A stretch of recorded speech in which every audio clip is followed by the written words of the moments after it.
All right, we're back with our panel. I'm going to go to Jimmy P. right off the top. You're like the official chronicler of all this Democratic weirdness. Obama defended last night raising payroll taxes, Social Security, FICA, Medicare, on $100,000 or above.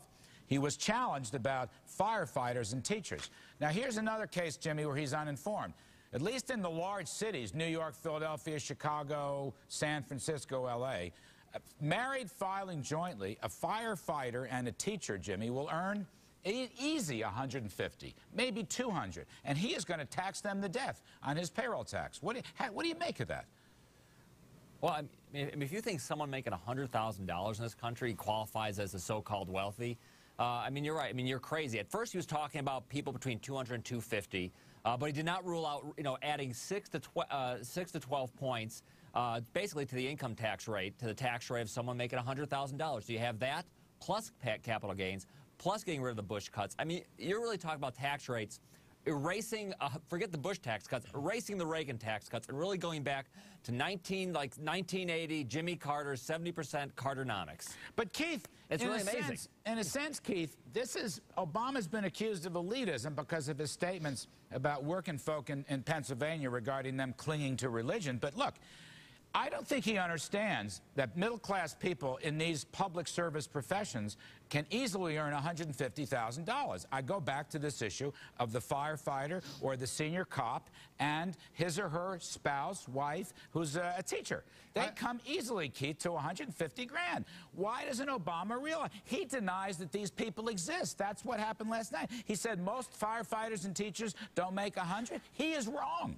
Well, Larry, quite frankly, it's laughable, it's hilarious, it's humorous to watch Charlie Gibson and George Stephanopoulos and you, Larry, and all these millionaires out there who are on television as broadcasters complaining about Barack Obama not being in touch with the middle class. That's an outrageous statement. Of course he understands the middle class. When I was on the show Monday, you were saying that he was out of touch because he was talking about people being bitter. Now you're saying he's out of touch because he wants to raise taxes on people who are wealthy. Right. Which is it? You can't have it both ways, Larry. No. You can't have it both ways. Keith, I want to address, it's a good riposte, but I want to tell you, my point is he does not understand the social and economic makeup of those people. No, but those are people in elite big cities. Cities like New York. There's nothing elite, my friend.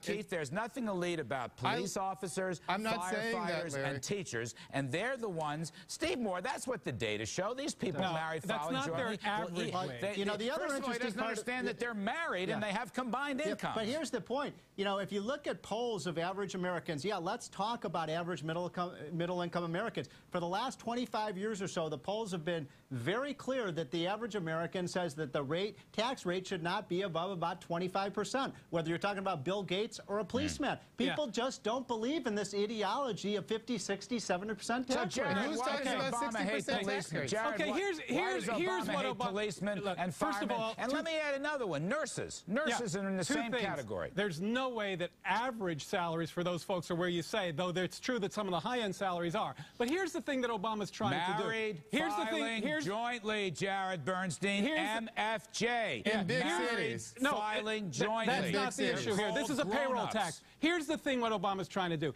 It used to be the case that 10% of earnings escaped over the cap. Now, because of the vast increase in earnings inequality, 16% of earnings is above the cap. Obama is simply trying to adjust the cap for all this inequality that's got us in the mess in the first place. Privatize the system. Keith Boykin and Jimmy P. On the altar of equality. We're all going to come back and argue it some more up next. My last word.